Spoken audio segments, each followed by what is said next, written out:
Good morning mga lalabs. Medyo pakas pa si Pretty din po. Alam niyo naman dito sa Taiwan, ubusipon lang, COVID na daw. Pero ako pa ba? Patatalo kay COVID. So si Pretty Dimple pa fight yan. Pinagpahinga lang ako kay Lolo ng 3 days. Siguro sa sobrang pagod, puyat kay Lolo. Ayun. Si COVID na lang ang naging dahilan para magkaroon ako ng pahinga. 3 days din yun, kain tulog lang. Eh ngayon, bale, nung nag-test ako is Friday. So, dinala ako ng bus ko dito sa bahay. Naka-home quarantine ako. Habang si Lolo nandun sa hospital.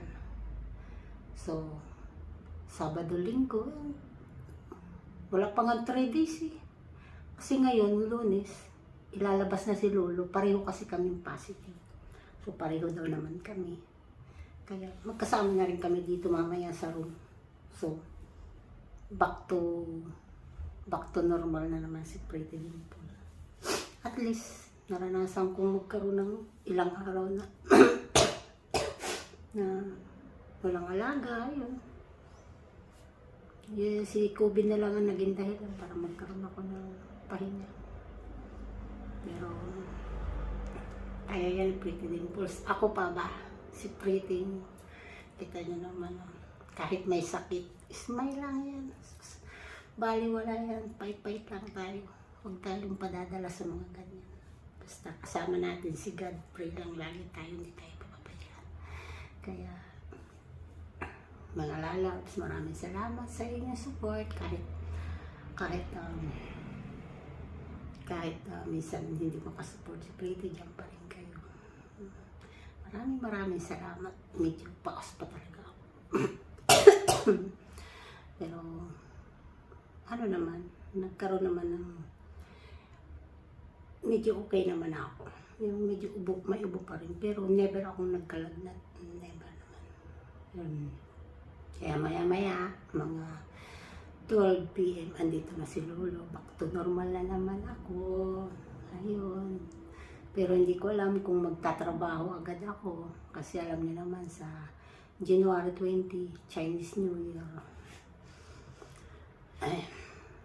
Saka, sa lagay ni Lolo, siguro hindi ako makakapagtrabaho dito. Kay Lolo lang talaga ako nakapokus. Kasi si Lolo, medyo alagain. Hindi pwedeng walang nakatingin. Kasi medyo matigas din ang ulo. Kahit kinakaya yung sarili, kahit hindi naman. Kaninang umaga, pagising ko, nag-exercise ako. Kaya yan, pawisan si Pretty. Kailangan kong maging malakas. Pawisan, gustong-gusto kong pawisan. Ito. Ay, kapit lang, Pretty. Sinasabi nilang COVID na yan ako. Huwag kayong matatakot pag kayo naging positive. Siyempre, may ibot-sipon ka, itest ka. Siyempre, magiging positive kasi may plema. Pero huwag kayong magpadala sa takot. Pero, tinawagan naman ako ng ospital, in-interview ako, gano'n. Kung ano daw man ang lagay, tawag lang ako, gano'n. Okay din naman dito sa Taiwan. Saka yung boss ko, kahit pa paano. Parang, namiss ko tuloy yung magulang ko kasi sanay kasi ako na pag may sakit, halaga nila ako, mga kapatid ko. Pero, hindi naman ako pinabayaan ng mga boss ko. Ilalagaan naman nila ako. Kaya marunong pa rin sigat. Kahit malaya ako sa pamilya ko, hindi nila ako pinababayaan. Kaya, thank you. Kaya, kahit malayo tayo sa pamilya, swerte mo na rin kahit paano may mga boss ka na gano'n na nag-aalaga sa'yo.